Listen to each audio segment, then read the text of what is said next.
Hello बच्चों, जैसे thumbnail आपको दिखा है, क्लास 11 फिजिक्स सबसे last chapter wave.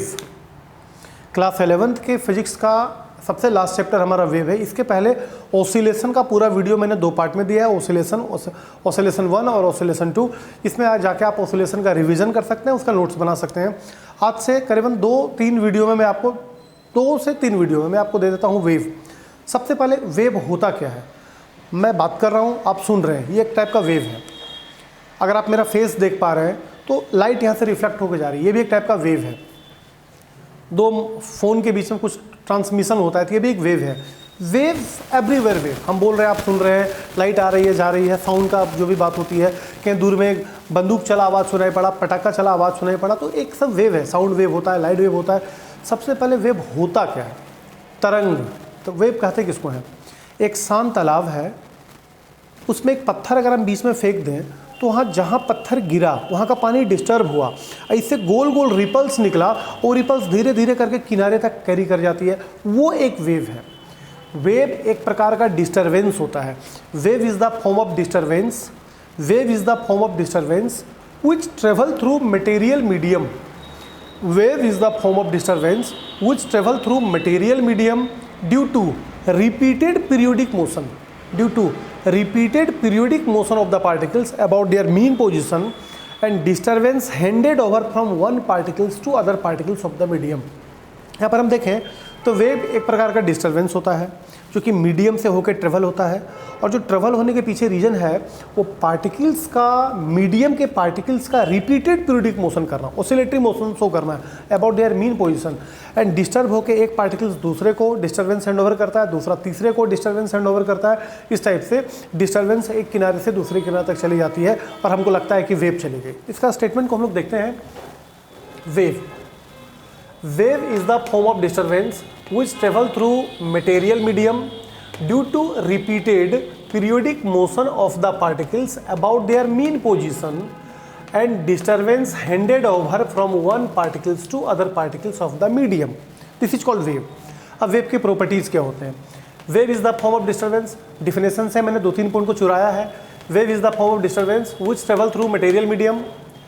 When wave travel, then their particles show periodic motion या repeated periodic motion about their mean position। तीसरा, wave velocity and particles velocity are different to each other। particles जो periodic motion show करता है ये particles velocity है, लेकिन वो disturb होकर बगल वाले को डिस्टर्ब किया, वो डिस्टर्ब होकर बगल वाले को डिस्टर्ब किया, ये वेव वेलोसिटी है। तो एक किनारे से दूसरे किनारे तक वेव जाती है, ना कि पार्टिकल्स। पार्टिकल्स का तो net displacement over one time period 0 होता है। एक पॉइंट है, the net displacement of particles over one time period is 0। Particles of medium hand over disturbance from one particles to other, and when wave travel then it carry kinetic as well as potential energy. तो ये 6 point आपके पास मैंने wave का property का लाया। Wave क्या है, definition से तो आपको 3-4 पॉइंट मिल गई है। Wave is the form of energy, wave is the form of disturbance which travel through material medium. When wave travel, then their particles show periodic motion about their mean position. Wave velocity and particles velocity are different to each other. When wave travel, then it carry kinetic as well as potential energy. Particles of medium hand over disturbance from one particles to other particles, and net displacement of particles over one time period is 0।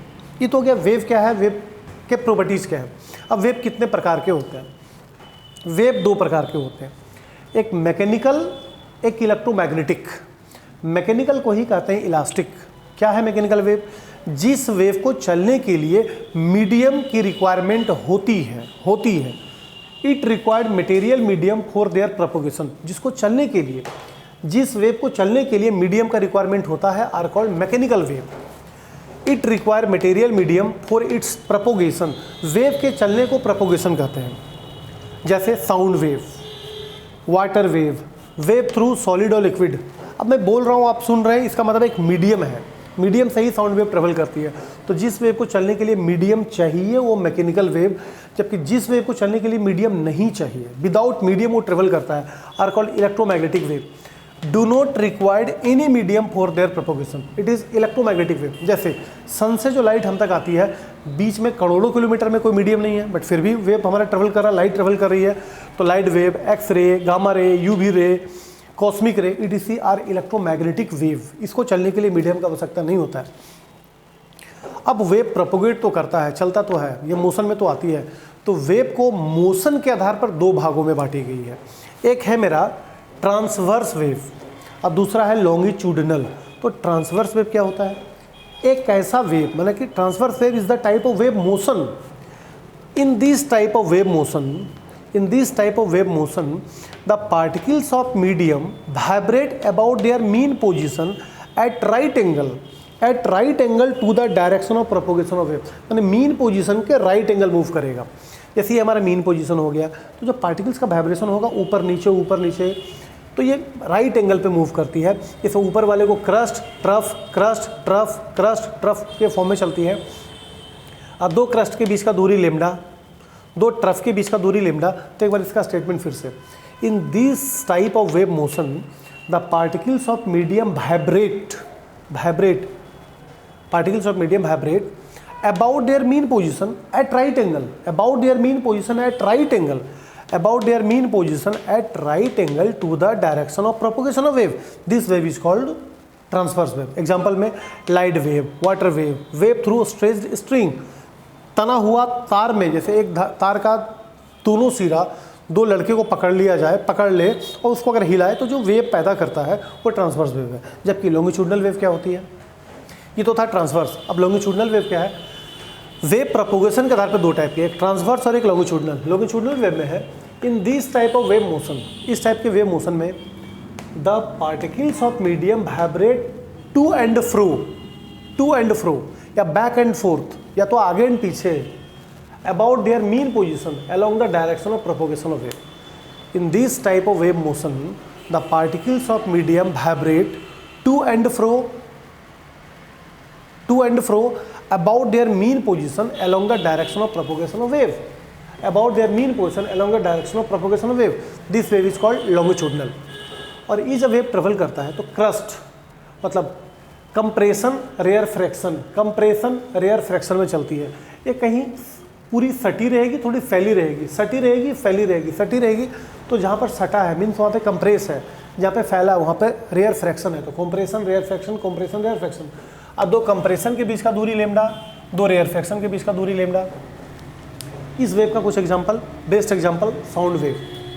Best example of such type of wave is sound wave. इसके अलावा wave in stretched spring, जैसे कि spring लिया, इसका एक end को मैंने rigid support से बांध दिया और एक इंड में पत्थर लगा के मैंने टाना और छोड़ दिया, तो फिर वो खींचेगा अंदर, तो कहीं कंप्रेस, कहीं रेयर फ्रैक्शन, कहीं कंप्रेस, कहीं रेयर फ्रैक्शन में आ जाएगी। तो ये था हमारा लॉन्गिट्यूडनल वेव। अब हम लोग देखते हैं relation between wave velocity, frequency and wavelength. ये तीनों में क्या रिलेशन है? Wave velocity v, frequency new और वेव लेंथ लेमडा में क्या संबंध है? संबंध काफ़ी इजीली निकलती है, बट एक लाइन आपको देखना होगा। जैसे मान लीजिए मेरा कोई वेव है, ये क्रस्ट, ये ट्रफ। तो क्रस्ट से क्रस्ट के बीच का दूरी तो लेमडा है, बट अगर हम इतना नीचे आ जाए तो इतना इधर भी आ गए, अगर इतना नीचे आए हैं तो इतना इधर भी आ गए, तो यहाँ से यहाँ तक का भी दूरी क्या मिलेगा? लेमडा। तो यहाँ से यहाँ तक का दूरी लेमडा है और टाइम है t। तो आप सुने हैं velocity is equal to displacement by time. तो डिस्प्लेसमेंट यहाँ से यहाँ तक क्या था? लेमडा, और टाइम क्या है? t। और 1/t बन जाता है न्यू, 1/t बनता है हमारा न्यू। तो 1/t की जगह पर न्यू करेंगे तो v is equal to nu lambda, जहाँ v है वेलोसिटी, न्यू है फ्रीक्वेंसी और लेमडा है मेरा wavelength. It is the relation between wave velocity, frequency and wavelength. एक टॉपिक और देखते हैं, speed of transverse wave in a string. किसी धागा से ट्रांसवर्स वेव का क्या स्पीड होता है? Speed of transverse wave, transverse मतलब ये वाला वेव, ट्रांसवर्स वेव ये वाला wave, speed of transverse wave in a string, धागा से होके ट्रांसवर्स वेव का स्पीड। तो speed of transverse wave in a string is given by v is equal to √T/μ, T/μ, जहाँ T है tension of the string, अब μ है मास per unit length. इस फॉर्मूला का डेरिवेशन तो हमारे 12 में 11th में नहीं है, बट इसको चेक हम लोग कर सकते हैं फॉर्मूला का करेक्टनेस। तो derivation of this formula is beyond the scope of this book, but it's can be check by using of dimension method. तो v is equal to √T/μ उठा के लाए, v is equal to √T/μ। T क्या है? Tension. तो tension का dimension हमारा क्या होता है? फोर्स। टेंशन ही फोर्स है, तो mL/t-2 फोर्स के लिए, और म्यू है मास पर यूनिट लेंथ, यानी का मतलब मास बाय लेंथ, तो mass by length, mass by length, तो मास को मास से काटे हैं तो L स्क्वायर मिला, रूट से निकला L बन के, और t-2 है, रूट से निकला t-1 बन के। इधर तो वेलोसिटी है, डायमेंशन वही होगा LT-1, दोनों साइड का डायमेंशन एक है, मतलब ये फॉर्मूला हमारा सही है। अब है v=√t/μ तो है, इसके साथ कुछ छेड़छाड़ करें तो एक और फॉर्मूला बनता है, t को छोड़ दीजिए, म्यू है मास पर यूनिट लेंथ, यानी कि मास बटा लेंथ, तो मास बाय लेंथ की है, t और l को ऊपर छोड़ देते हैं, mass is equal to density into volume, mass के जगह पे डेंसिटी इंटू वॉल्यूम, तो डेंसिटी करो अब वॉल्यूम के जगह पे कर दिए एरिया इंटू लेंथ, वॉल्यूम की जगह पे कर दिए एरिया इंटू लेंथ। अब एक लेंथ को लेंथ से हम काट दिए, अब क्या मिला t रो और a के मतलब एरिया, मतलब πr स्क्वायर, कोई तार का area πr square, cross section area, तो root under t by rho πr square, v is equal to root under t by pi square rho. अब इससे ये पता चल रहा है कि वेलोसिटी किस किस पे डिपेंड करते हैं, किसी तार से होके साउंड वेव का speed depend upon tension of the string, तार का टेंशन जितना ज़्यादा होगा वेलोसिटी उतनी ज़्यादा होगी, क्योंकि डायरेक्टली प्रोपोर्शनल है। तार जितनी पतली होगी, रेडियस जितनी कम होगी, वेलोसिटी उतनी ज़्यादा होगी, क्योंकि रेडियस और वेलोसिटी इन्वर्सली प्रोपोर्शनल है, और डेंसिटी ऑफ मटेरियल का भी इन्वर्सली प्रोपोर्शनल होता है। तो it is the velocity of transverse wave in a string. दो फॉर्मूला आपके पास है, t/μ आप ले सकते हैं, या म्यू को थोड़ा छेड़छाड़ करके हम लोग ला दिए πr² रो। नेक्स्ट आते हैं velocity of longitudinal wave. Longitudinal wave जो हमारा साउंड वाला वेव है, कि लॉन्गिट्यूडनल वेव का स्पीड किस पे डिपेंड करता है या क्या होता है, तो speed of longitudinal wave is given by in medium, यहाँ तो हुआ था स्ट्रिंग से, यहाँ मीडियम से होती है, क्योंकि साउंड एक मीडियम से ट्रेवल करता है। तो speed of longitudinal wave in medium is given by v is equal to root under e by rho, जहाँ e है मॉडुलस ऑफ इलास्टिसिटी, रो है डेंसिटी ऑफ द मीडियम। अब इसका भी डेरिवेशन हमारे बुक के स्कोप से बाहर है, लेकिन इसको भी आप चेक कर सकते हैं। तो मॉडुलस ऑफ इलास्टिसिटी का डायमेंशन क्या होगा, मॉडुलस ऑफ इलास्टिसिटी होता है स्ट्रेस बाय स्ट्रेन, अगर आपको याद हो तो स्ट्रेस बाय स्ट्रेन, तो स्ट्रेस बाय स्ट्रेन, स्ट्रेन का कोई डायमेंशन नहीं होता है। अब स्ट्रेस का होता है फोर्स बाय एरिया, तो फोर्स का mL/t-2 एरिया का L स्क्वायर, जब लाए तो मॉडुलस ऑफ इलास्टिसिटी का डायमेंशन क्या मिला, m1L-1t-2, यहाँ पे डाला, और डेंसिटी का मास बाय वॉल्यूम। जब पूरा हम किए और जब इसका रूट से निकाले तो L-t-1 फिर से आया, तो दोनों का डायमेंशन सेम हो गई। अब दोनों का डायमेंशन सेम है तो फॉर्मूला हमारा सही तो है, लेकिन जहाँ E है मॉडुलस ऑफ इलास्टिसिटी, रो है डेंसिटी ऑफ मीडियम। अगर यही बात हम किसी सॉलिड के लिए करें, in case of solid modulus of elasticity solid में y के नाम से जानी जाती है, यंग्स मॉडुलस ऑफ इलास्टिसिटी। तो सॉलिड के केस में v is equal to root under y by rho, जहाँ y है यंग्स मॉडुलस ऑफ इलास्टिसिटी।